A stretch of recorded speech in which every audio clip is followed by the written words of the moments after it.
Dan inilah deretan berita terpopuler dan juga terhangat dari situs cnbcindonesia.com. Kita ke informasi yang pertama. Harga emas antam logam mulia hari ini membuka rekor tertinggi sepanjang sejarah.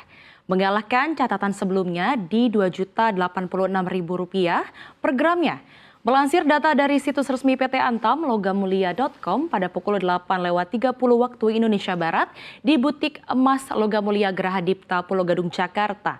Harga emas satuan 1 gram pada hari ini dibanderol Rp2.095.000 atau melesat Rp21.000 dibandingkan dengan hari sebelumnya. Dan ini adalah rekor tertinggi sepanjang sejarah pencatatan harga emas Antam. Lonjakan ini terjadi di tengah melemahnya nilai rupiah dan tingginya permintaan aset safe haven. Kenaikan harga ini juga didorong oleh sentimen pasar global. Para investor mencari perlindungan dari gejolak ekonomi dunia dan ketidakpastian politik. Tren ini mendorong pembelian emas fisik secara signifikan.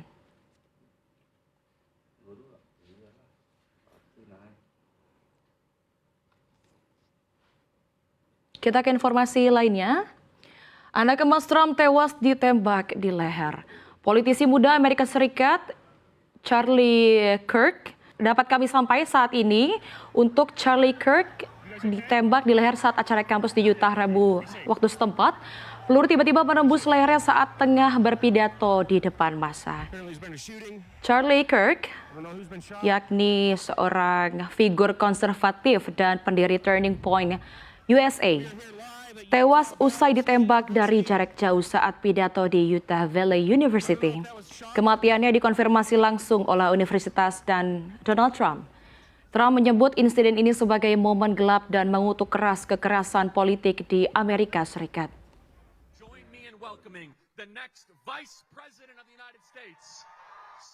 Kita ke informasi berikutnya. Warga RI mulai putus asa cari kerja. Terdapat survei terbaru mengungkapkan banyak warga Indonesia mulai kehabisan harapan mencari peluang kerja. Keputusasaan dikarenakan lamanya pencarian dan jarangnya lowongan yang sesuai. Sejumlah responden menyatakan sudah mencari pekerjaan selama berbulan-bulan tanpa ada respons dari perusahaan.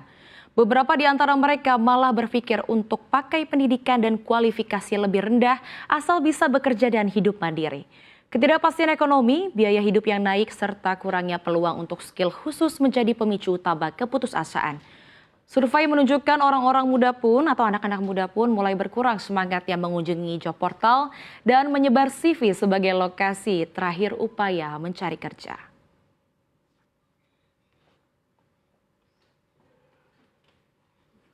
Kita ke top news yang terakhir. Demo massal di Nepal berujung chaos. Pemerintahan dipaksa mundur. Terdapat 3 faktor utama yang diduga menjadi pemicu utuh kegaduhan.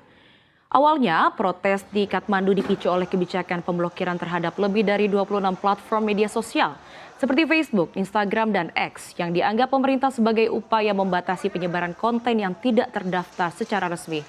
Langkah ini memicu amarah Gen Z yang merasa kebebasannya dibungkam dan ekspresi mereka dibatasi. Kemudian muncul isu korupsi dan ketidakadilan sosial. Rakyat muak melihat elit politik hidup mewah, sementara pelayanan publik dan ekonomi lesu. Ketidakpercayaan terhadap politisi bertambah setelah viralnya video Nepo Kids atau Nepo Baby dan gaya hidup mewah anak pejabat dibandingkan dengan penderitaan rakyat biasa.